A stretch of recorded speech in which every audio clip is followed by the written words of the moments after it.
Brothers, sisters, comrades, welcome to tonight's launch of this year's Socialist Register, titled Violence Today, Actually Existing Barbarism. The sponsoring groups are, of course, the Socialist Register, the Socialist Project, Fernwood Books, and also the York University Bookstore.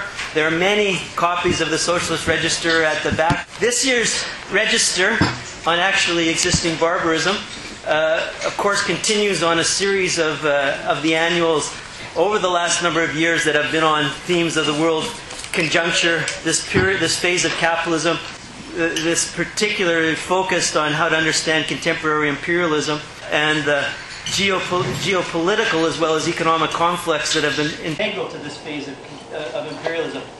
Quite clearly, the question of actually existing barbarism we all completely understand after the events of December and January in the Gaza Strip. The way the world has been unfolding, not only in the conflicts in the Middle East, in Gaza, Iraq, Afghanistan, but the way that the economic and financial crisis has been spilling over into daily violence also shows the kind of structures of capitalism today as it's shifting towards forms of actually existing barbarism. This year's volume proceeds on last year's very nicely in terms of global flashpoints. We held the last few launches in Toronto at the University of Toronto, but we decided to also ease the pain of the barbarism, also to try to have a place where we could also have a bit of a social occasion while we're listening to the speeches and after, so we can partly heal ourselves in terms of the next round of struggle. We also launched the Socialist Register this November in London at the Historical Materialism Conference, which was, I think, an absolute highlight of the event, with speakers dealing with a range of the essays in it. Barbara Harris-White spoke about a range of issues dealing with violence towards women in the contradictions of poverty and development in India. Wonderful presentation. Lynn Siegel discussed, and you can, when you read her essay, a marvelous history of the debates and discussions over domestic violence and male violence and so on. It's a wonderful essay, a very provocative presentation from one of the leading feminists on violence. And then Ruthie Gilmore made a presentation on the prison system in the U.S. And the incarceration, of course, of African Americans, but the whole day-to-day police presence and military violence and so on. So it was a very good counterpoint, the panel, to much of the other discussions about the structure of the world financial crisis. We'll continue on with these themes today with a number of the speakers who have essays in this volume.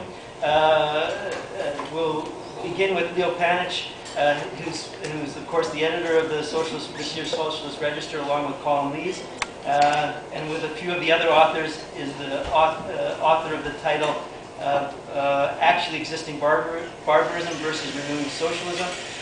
Leo teaches at York University and is the chair in comparative political economy. We'll then turn to Tania Lee, who will speak from her essay on Indonesia, the political economy of ethnic violence. And then we will turn to Anna Zalik, who's at York University in the Faculty of Environmental Studies, dealing with the commodification of violence, particularly looking at numerous events that have been occurring in the Nigerian Delta. And then we will turn to Vivek Chibber, who is speaking about American militarism, Obama and the legacy of Iraq, who has one of the lead essays in this year's volume, overviewing geopolitical conflicts and understanding contemporary imperialism and militarism. And then we'll turn actually to an essay from last year's volume on global flashpoints from Bashir Abumana, speaking particularly on his essay From Siege to War, Israel and the Palestinians, and obviously he'll add some discussion about the present events in Gaza. So without further ado, I'll turn it over to Leo to introduce some of the themes of the volume as well as his own essays. Leo? Thanks, Greg. It's very good to be up here with Vivek and Greg. I don't know how many people know this, although we announced it last year. But this year is the last year in which Colin Lees will be with me as co-editor of the Register. He is taking the lead in preparing the 2010 volume, which will be called Morbid Symptoms, Health Under Capitalism. And he will then move to take on the hat that Vivek and Greg and Alfredo Safilo have been wearing in recent years, which is associate editor. And Vivek and Greg will be joining me as co-editors. So I think this is the first time the three of us have been on a panel together, a register panel together anyway, and I'm really glad that this is taking place now. I'm also proud that this year's register on actually existing barbarism has come out at the same time, and it's just serendipitous, as the second edition of my Renewing Socialism. Because when Rosa Luxemburg, following Engels during World War I, starkly put the alternatives in terms of socialism or barbarism, it's very important today as we contemplate a world in which actually existing socialism has passed away, has been defeated or withered away of its own doings. We think about what that alternative, socialism versus barbarism, can possibly mean in the 21st century. Choosing this subtitle for the volume on violence today, actually existing barbarism, obviously was a play on actually existing socialism. Now, it was an attempt to think through what it meant. If it's the case that actually existing socialism has passed away, then logically, if one accepted the alternative of socialism or barbarism, it must mean that what we're left with is barbarism. And capitalism, in recent decades, since the demise of actually existing socialism, for all of the claims about universal liberal democracy, has proved itself to be as red in tooth and claw as it was when Marx described its emergence. Engels, when he worried in the 1880s over whether a move to war between France and Germany once again would lead to an opportunity for those states to dismantle the newly organized working class organizations, which is a great fear. And then since he saw these working class organizations as the fount of a civilizing mission against capitalism, he was worried that this would nip, the move to war would give these states an opportunity to repress these working class organizations and nip their emergence in the bud. Rosa Luxemburg, picking up on this, during the First World War, said, most of us have repeated this phrase, socialism or barbarism, for years without thinking about what barbarism really might mean. And her answer was, well, look around you. It is World War I. It is the horrors of World War I. Today's barbarism, today's capitalist barbarism, certainly confirms their premonition that insofar as capitalism continues, it grows more violent. But not in the form of the violence that Rosa Luxemburg saw around her in World War I. It's not taking the form of appalling all-out wars between the imperialist powers. It's taking the form of what I think the left should be calling asymmetric violence. The violence of imperialist powers against smaller states, against progressive movements that are even unmilitarized. It's taking the form of civil wars, and it's taking the form of what might be called violence amongst the peoples. For me, one of the most horrific images of violence in the 20th century was a photo I once saw of two women in the Lodz ghetto during the Holocaust. Middle-aged women fighting over a piece of wood from a tiny picket fence they just dismantled for firewood. I'm sure you could have found exactly that picture in Gaza in the last few weeks. A contemporary event that's described in this volume, in the essay by Henry Bernstein, Colin, and myself that opens the volume, that perhaps captures the horror of violence amongst the people, is a report from Guatemala City on the violence in Guatemala City that contains in it the small fact that 76 bus drivers in that city last year were murdered for their cash boxes. The violence taking place in the Congo in this decade, perhaps the worst on the face of the earth, something like 40,000 people a month, half of them children, is another example of this. And in both cases of Guatemala and the Congo, one has to think of this in terms of the opportunities for socialism, for social justice, for egalitarianism, that were quashed half a century ago. Arbenz overthrow in 1954 in Guatemala, and of course Lumumba a few years later in the Congo.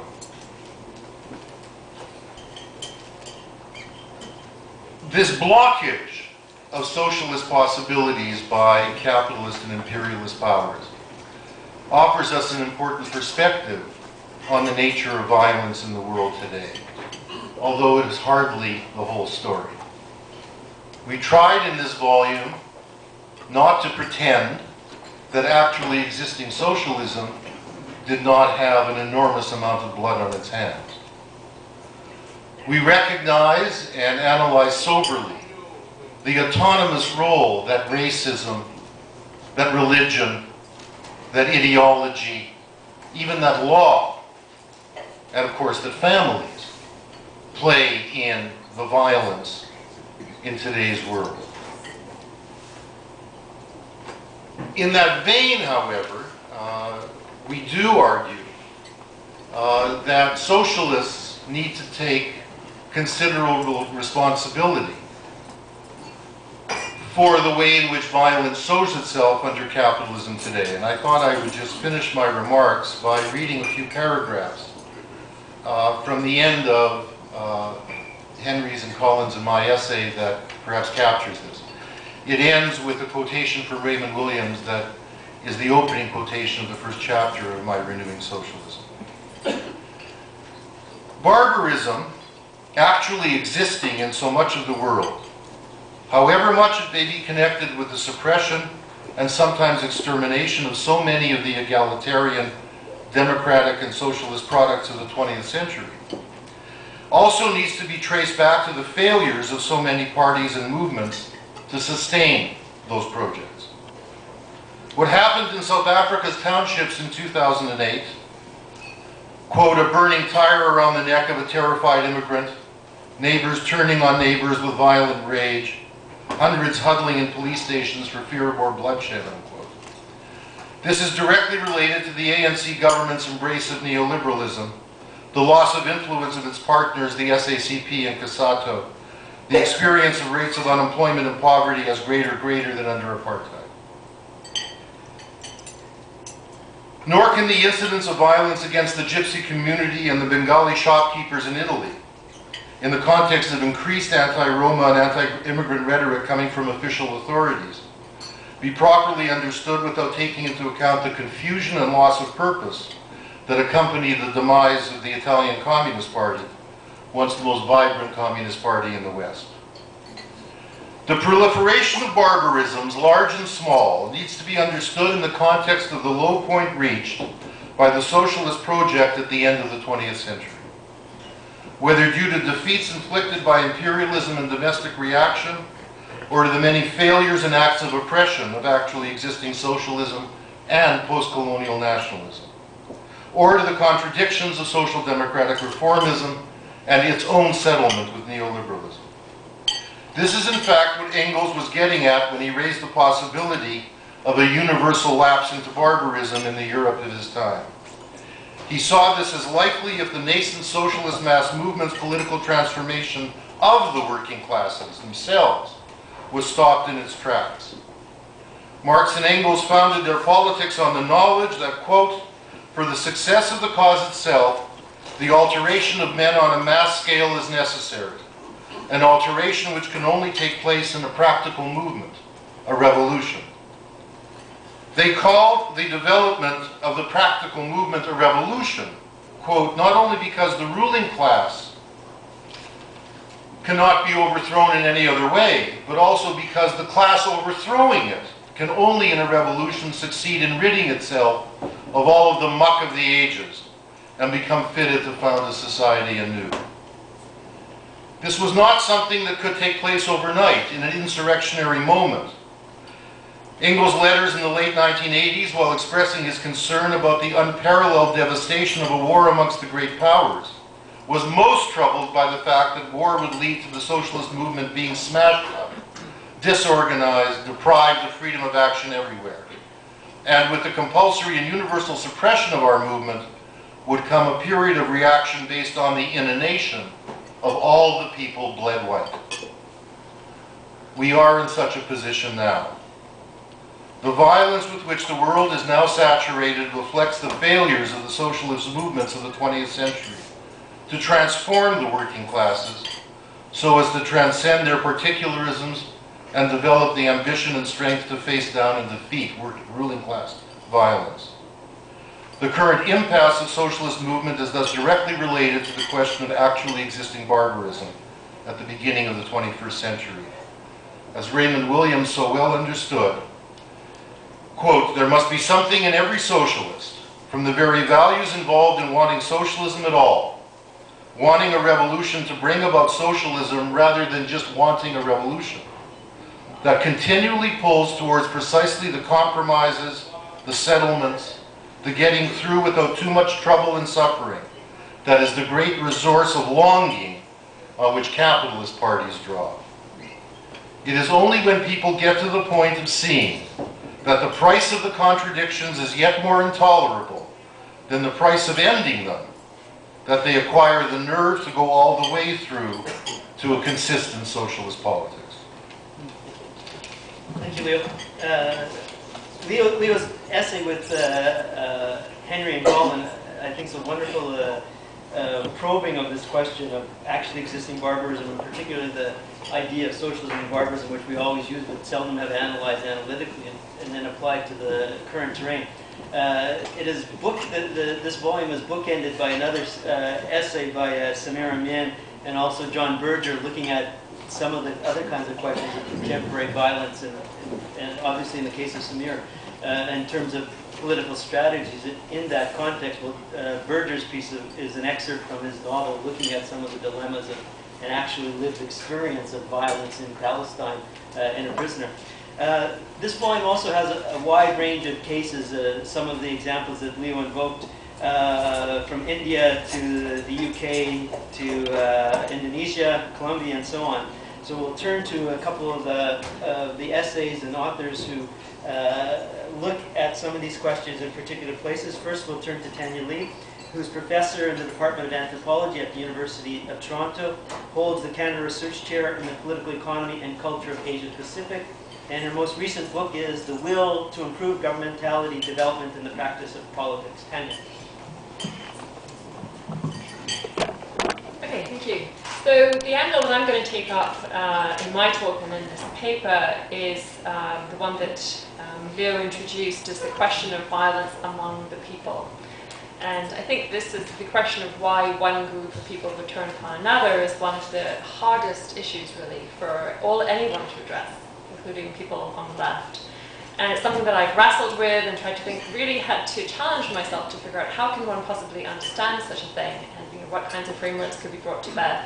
So the case I will describe is Indonesia. Indonesia is a place with plenty of what the Indonesians call vertical violence, which has to do with people versus corporations, people versus the state. That type of thing is it's quite frequent, and it's also quite frequently written about. But the Indonesians have this expression of what they call horizontal conflict, which has to do precisely with this issue of violence among the people. And that, I think, poses the much tougher analytical questions.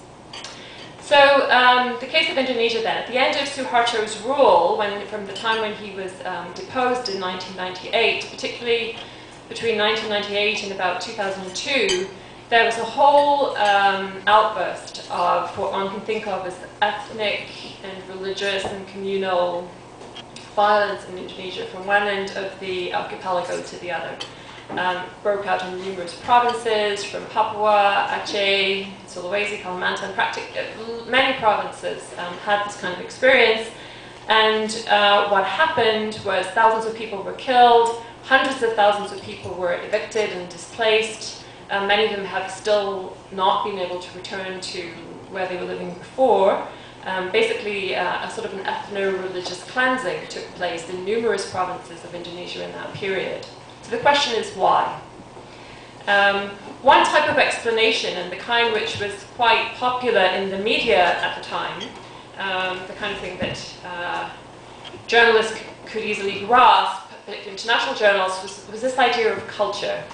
And a piece appeared in the New York Times in which a journalist used this phrase. He said, talking about what he called the impossibility of peace and unity across, quote, 13,000 islands, roiling with an untamed mix of cultures, ethnic groups, rivalries, gods, and spoken tongues.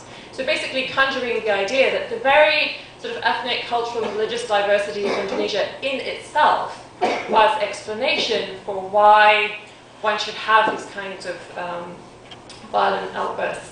And so in this case, not only is culture exoticized, and with a sort of an explanation enters in that somehow conflict is inevitable, but worse, you sometimes get the sense from this type of writing that in fact conflict is natural to these kinds of people, to their cultures, and this kind of place, this kind of part of the world. So this is obviously it's a popular type of explanation, but it's obviously a deeply troubling one.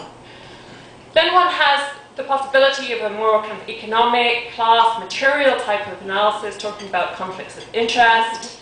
And in its crude forms, the ways that this often appears is a kind of a neo-Malthusianism, as if with so many people, such a large population, what could you expect? You're bound to have pressure of people on pressure of people on resources, and this has something to do with numbers, and it translates into conflict. Minimally, I think one would need to modify this, because when you actually look at the context of violence across Indonesia, it's not the case that Leo described of extremely impoverished people quarreling over a piece of firewood, but in fact, what has the kind of economic dynamic involved in some of these conflicts is very much about riches rather than poverty. It's to do with new resources, whether it's in the cases that I've been looking at, it's a new boom crop. The hope of getting rich draws migrants into a new area, buying up land very rapidly, marginalizing people. But it's not about scarcity. It's actually about the hope of wealth, which is one of the kind of driving economic dynamics. So minimally, one would have to say it's not all about poverty, and it's not necessarily about or even among poor people. In terms of both these explanations, one would have to say that they both have a serious lack of history. Minimally, one could say Indonesia was as culturally diverse in the 60s and 70s and 80s as it was when it suddenly erupted into violence in the late 90s. Similarly, there's always been, and there will always be, the potential for struggle over resources. So neither of those things are new, and so neither of them really could account for why did one have this type of eruption at that time. Basically, the potential for violence, one could say, is always present to the extent that there's always cultural and economic claims, and there's always unevenness, but for the most part, it doesn't erupt, right? People don't actually turn on each other, however difficult their circumstances. So the third type of explanation that comes in then relates to the question of the government. And from the government's view, this came up a lot in the media at the time, basically the explanation was that the problem is that the people are immature, that the people cannot handle the stresses of modernity, do not know how to handle questions of diversity. They're too easily led, they're too easily manipulated by politicians with nefarious schemes and so on. And so they need more education, they need to be instructed in how to behave, and most of all, they need a firm hand to keep them in check. So if one looks at this historically, you'd have to say that Suharto's iron fist, when he ruled and the military ruled Indonesia for 32 years, you know, there is some truth to this in the sense that during his reign, mobilization of factions or groups on the basis of ethnicity, in particular, was illegal. And it wasn't possible you couldn't have ethnic parties, a very limited number of political parties, you didn't really have free elections. So that whole issue of mobilizing people along ethno-political lines really didn't arise. And very obviously you weren't allowed to mobilize people along class lines either, and I'll come back to that. So Suharto also did some fairly serious manipulation, which one could say tended in a peaceful direction, in the sense that in provinces where there were, say, an equal number of Christians and Muslims, it would be engineered so that if a Christian was the governor, the vice governor would be a Muslim, and then in the next switch around, the Muslim would be the governor and the Christian would be the vice. So basically, you know, there was a bit of a setup in order to ensure that in areas where there was a relatively equal balance of population, this sense that your province was controlled by the other side was kept very much in check. So with the changes in government, particularly the ouster of Suharto, decentralization had a huge effect, because the stakes of control over provinces and stakes of control over local office became much higher. There were real resources to be had in provinces, plus elections, and the ability for the first time to organize religious parties, ethnic parties, and so on, and mobilize constituencies on those grounds. So there is something to this kind of explanation. But again, violence is something else, right? It's one thing to be mobilized by your team in terms of kind of an ethno-religious politics, but to actually turn on other people in a violent way, I think we need something more as a form of explanation. So the big question then that I've been struggling with is how what one could think of as normal differences, rivalries, conflicts over resources, turn into mass violence in which one group turns on another viciously.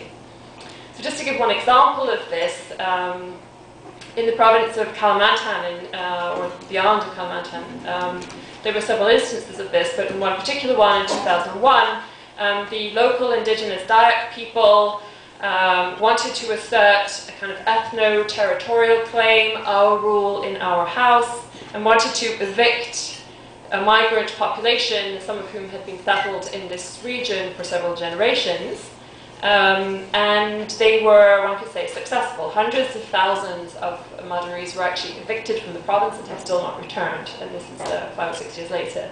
So they were successful, one could say, in an ethnic cleansing and restoring Dayak rule in the Dayak house as they saw it. But one particular incident, I think, really gives pause. Well, there were many, but in this particular case, there was a bus of refugees, the Somalis people who were fleeing. They were stopped by a group, by a gang, and more than 100 people were massacred in a field. So one has to say, from the point of view of a kind of economic logic, or even an ethno-territorial logic, like the Dayak had already won. These people were leaving. They were on a bus leaving. So the ethnic cleansing agenda was already met. What then is the need to stop the bus and to kill them? So again, this is a, you know, it's a fact. It happened. But it's a very difficult thing to try to grapple with and try to explain.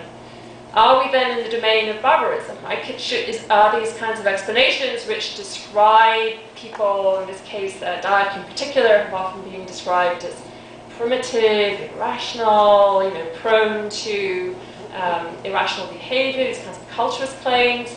Or are we in the realm, as the government insists, of gullible people who are easily manipulated and easily led, in this case misled by their leaders down a path of violence?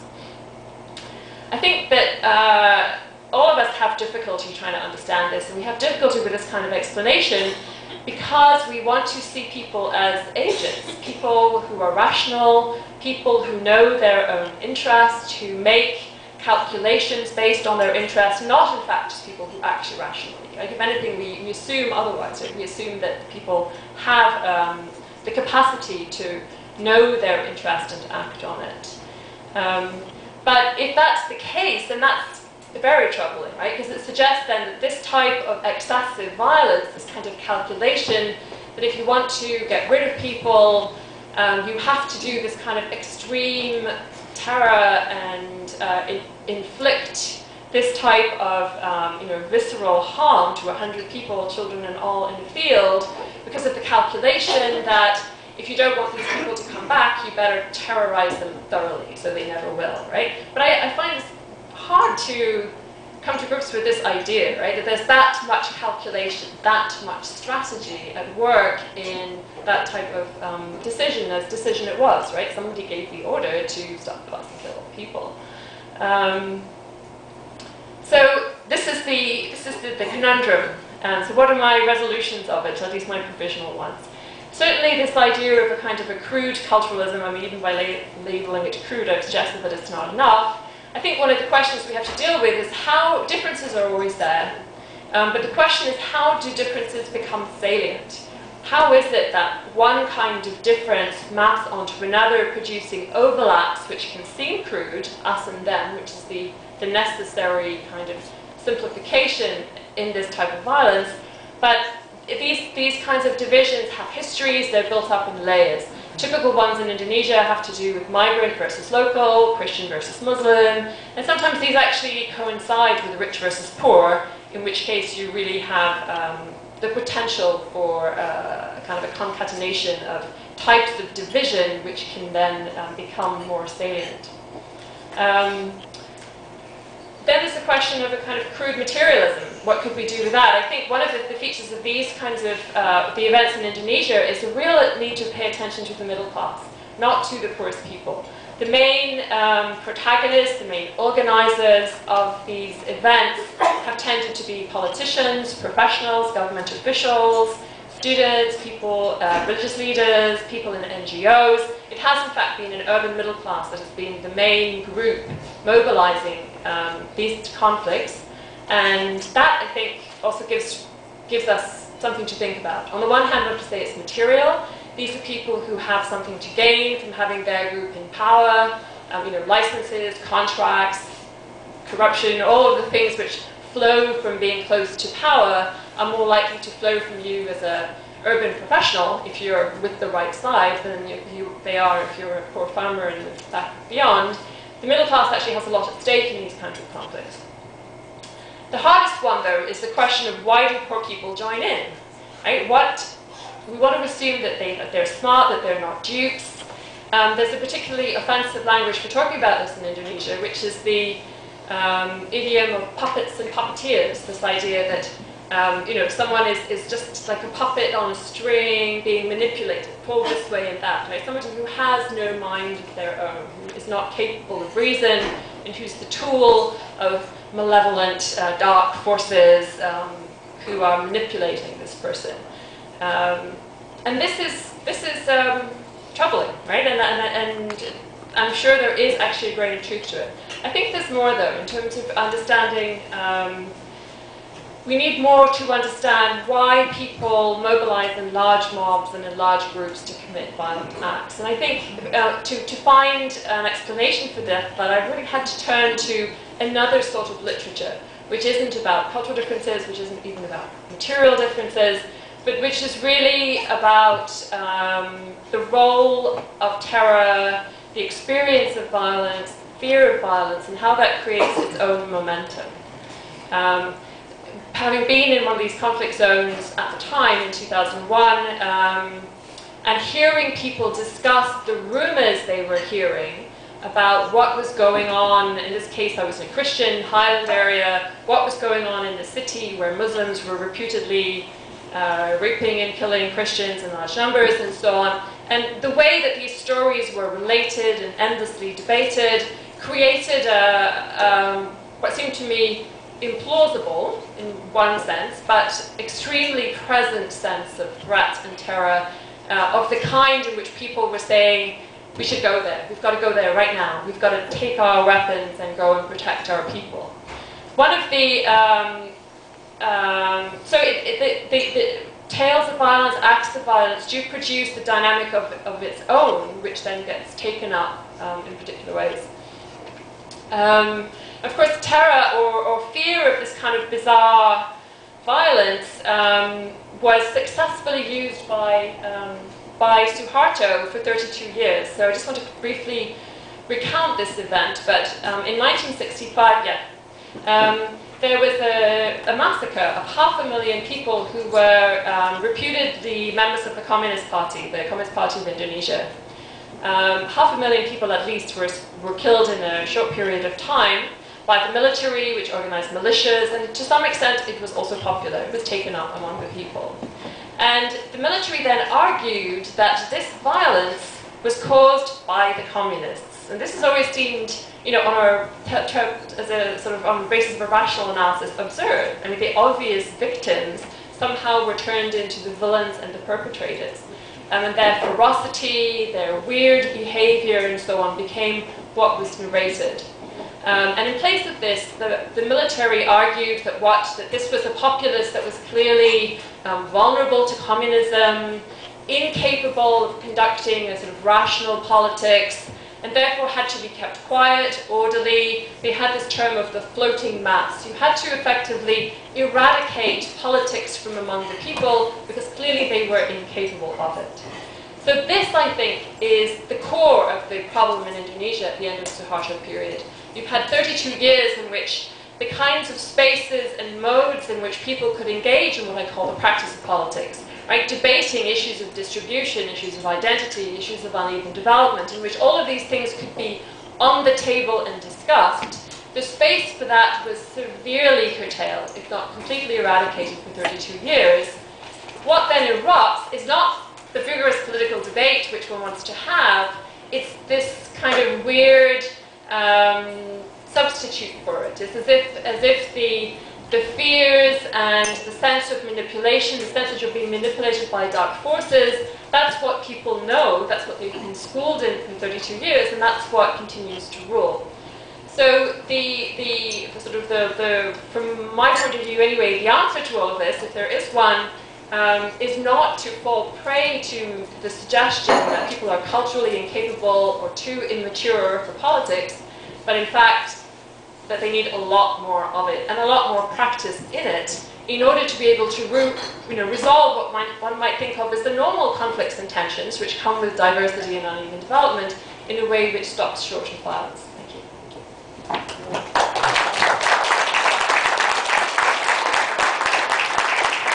Is touching upon or run across a lot of the case studies in this volume dealing with geopolitical conflicts, the intersection with ethno-racial, religious divides, and particularly also forms of accumulation that are emerging in different societies.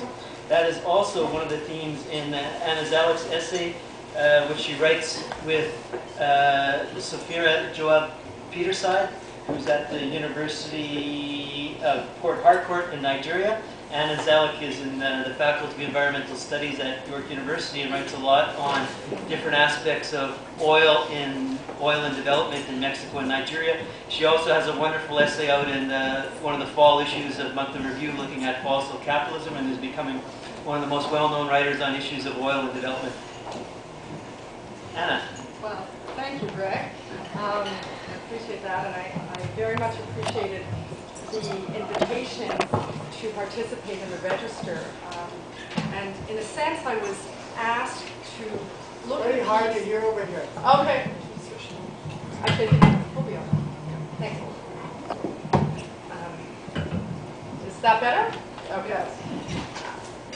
I was asked to look at a piece written by my colleague Sophia Peterside, who I have known since I was conducting fieldwork for my doctoral dissertation in 2002-2003, that looks in some depth at the dimensions of gang violence in Port Harcourt.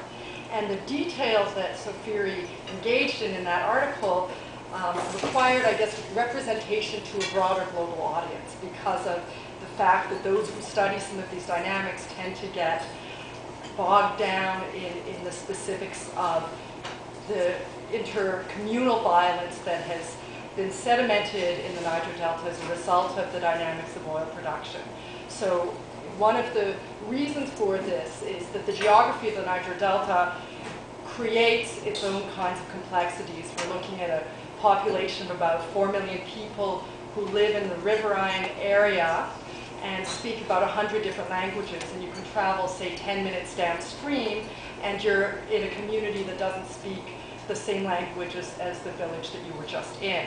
So this, of course, maps itself onto the dimensions of conflict within the region, and communities that are linguistically different often become involved in conflicts over territory, and these territories have been given greater value as a result of the presence of oil wells, oil installations on these spaces. So theory looks in some depth at some of the dynamics that have come to play themselves out in actual wars over these spaces that have become so valuable. And what then is the question is, well, how does this become reflected in global understandings of the Niger Delta violence?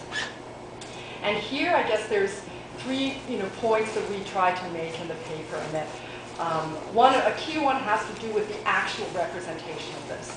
So this relates to the points that, the kind of, in a sense, bearing points that Leo and his co-authors make in the opening essay of the Register, and that Samir Amin makes in the final one, which is about whether or not we're looking at questions of barbarism or questions of armed resistance. And representation in the Niger Delta, the way in which the violence is understood, is key to these distinctions, because part of the problem that one sees there is specifically that sometimes there is a turf war going on among people who are also representing themselves as the spokespeople for the resource sovereignty movement in the Niger Delta. So it becomes hard to distinguish between what could appear to be a kind of intercommunal violence and the actual expression of an armed resistance movement against the state and global capital. So this is one problem. The second is that there was, in a sense, a period of nonviolent resistance, which is the moment in which the Niger Delta came to be known internationally. And that was during the height of the Agoni movement in the late 1990s, what is sometimes referred to as judicial murder of Ken Saro-Wiwa, and the crushing of the Agoni movement alongside the actual expelling of Shell from the territory of the Agoni. And the crushing of that movement by the then military dictatorship resulted in a context in which certain kinds of peaceful protest were basically deemed too dangerous.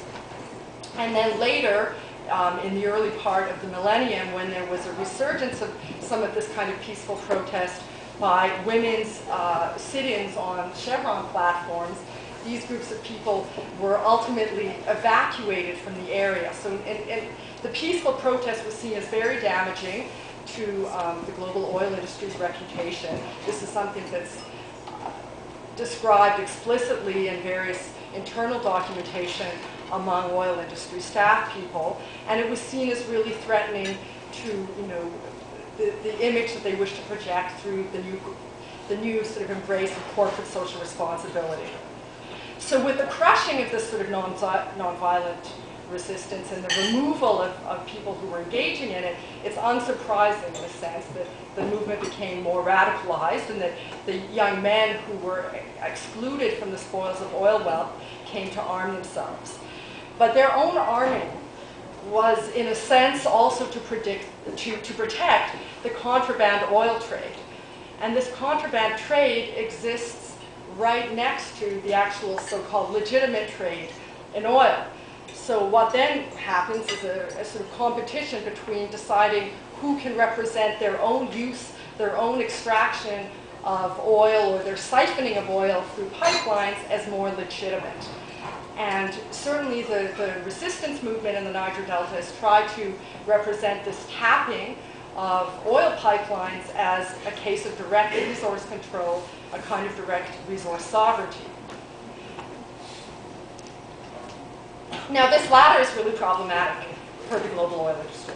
And what they have successfully done, or are trying to do, is represent the contraband oil trade as illegal and as somehow equivalent to conflict diamonds, as representing the ways in which people arm themselves and then inflict violence on their neighbors.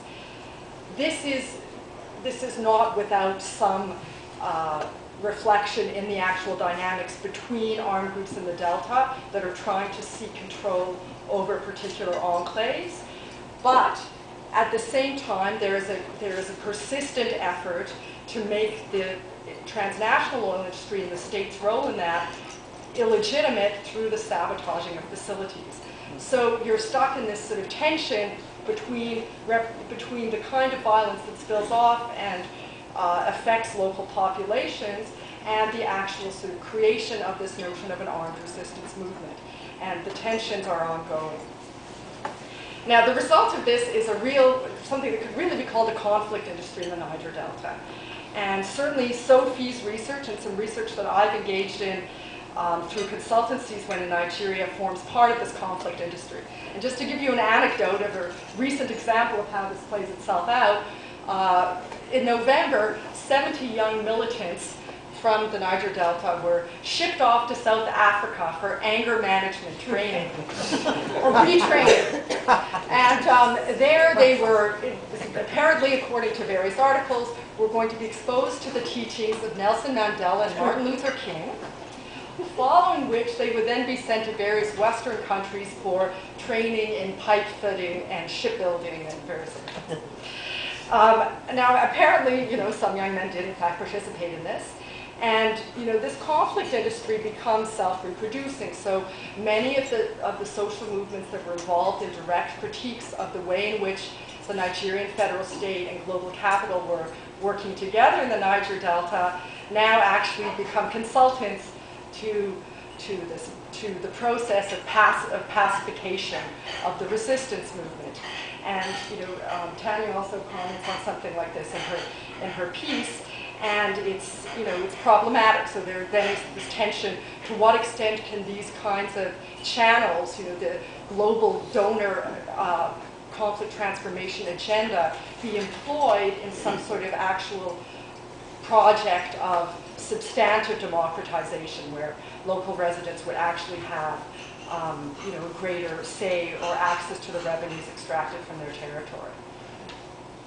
And I just, there's just, for me, one of the things that's key to a lot of these dynamics is the way in which the violence in the Niger Delta contributes to speculative profits for those who understand the way in which the oil industry operates. And this is, to some extent, conjecture, right? So when we were going through, an early draft of this paper, Colin and Leo were asking me, please, citations, so I'm going, citing from the Financial Times, trying to demonstrate that there was this sort of correlation between rising oil prices and reports of violence in the Niger Delta. And, found some. And since then, I found another piece that I thought interesting, which was in Time magazine last year. And in it, they describe Henry Oka, who is considered the current sort of kingpin of the resistance movement, as the Nigerian rebel who taxes your gasoline.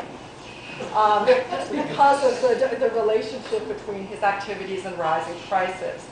And so here, of course, not only does the global oil industry benefit from higher prices while they're producing less oil, but those people who are also involved in the contraband oil trade clearly also benefit from higher prices for selling less oil. So, there's this dynamic of the global political economy of oil that's hard to trace, but that is crucial to the way in which the violent dynamics in the Delta are commodified globally, just as they're commodified locally by federal politicians in successive elections, paying young men largely to actually hijack ballot boxes and voting materials in order to secure their victory in so-called democratized polling processes.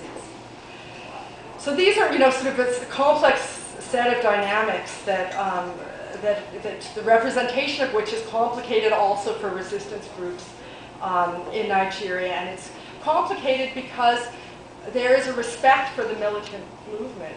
There is a recognition, for instance, among various founding members of the Ija Youth Council, which became the central actor in the Deltan resistance following, in a sense, in the aftermath of Ken Saro-Wiwa's death, that there were two options. There was the option of sort of peaceful, nonviolent protest, or there was the option of armed resistance akin to apartheid-era South Africa. And what has happened, in a sense, is that the presence of the international conflict industry has, to some extent, taken the group that would have been central to the non-violent resistance strategy and employed them in these kinds of bodies. And the other group has become increasingly radicalized, and at the same time engages in actual violence and kidnappings and so on against oil industry installations. It also gets paid by the oil industry to protect those installations. So this is what would be called the protection racket par excellence, and it reproduces itself. Now, just to sort of, close that off, I suppose, for Sofiri was one of the things that's a key concern for many people who work on these questions based in Nigeria is the way in which the resistance movement is at times described as terrorism.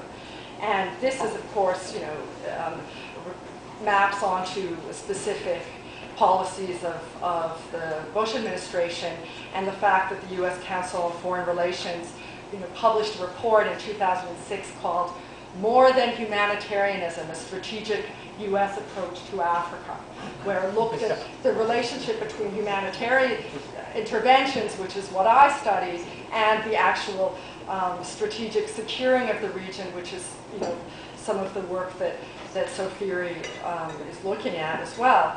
And so the terrorism charge must be countered, but various factoids are sort of kind of globbed onto by various foreign policy establishments to try and make this point. So Asari Dokubo, who we talk about in the essay, who became a very well-known leader of the Deltan militant groups in 2004, and who I met in 2003, is often referred to as a Muslim, which gives the impression that the whole region is Muslim. Not that there would be any issue if it were, but the point is that he's a convert to Islam in an area that's primarily Christian animist, and it's sort of used to create the same kinds of to create images that somehow resonate with Western views of violence in the area. And a similar dynamic plays out in violence in Jos in Nigeria, where it's described as Christian on Muslim violence,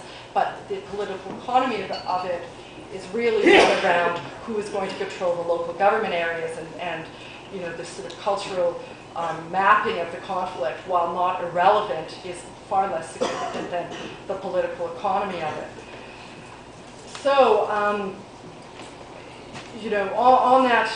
on that point then, on the point around the political economy of it, I'll just sort of close off by saying that, there's a view, the various social movements that are seeking to kind of re-represent the resistance movement act as, in a sense, a kind of, and this isn't an appropriate term, but I'll use it anyways, sort of policing of what can be described as criminal activity and what can be described as resistance. So sometimes, for instance, recently a Catholic priest was kidnapped, and a bunch of the leaders of the resistance, including ones that engaged in all sorts of very criminal-looking activities, came up and demanded his immediate release, and that they disapproved of this. And that, in fact, occurred. The gangs who were involved with this listened to this group, and they released him. And similar, there's been there's been some kidnappings of children, and these have been condemned. But there's certain groups that are still engaging in it, and some of them are youth who are also involved with the drug trade. So there's that tension. And in that, just to close then, there was a quote that we used in the essay by a colleague of Sofiri's and another colleague of ours who's now here in Toronto, actually, Asume Osooka, something that he'd written after the 2003 elections.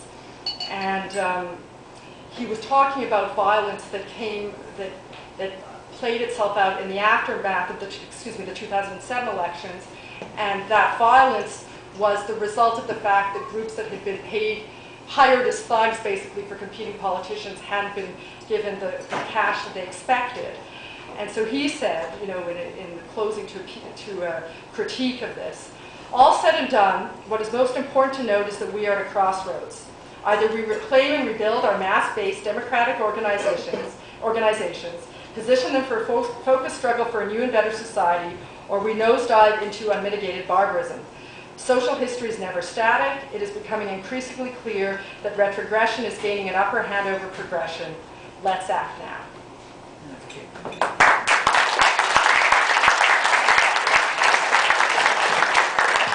We're going to build our mass-based democratic organizations. I suggest we have a break for 5 minutes, have a beer, look at the books, the magazines, and we'll come back and hear from the comrades from New York, Bashir, and Vivek.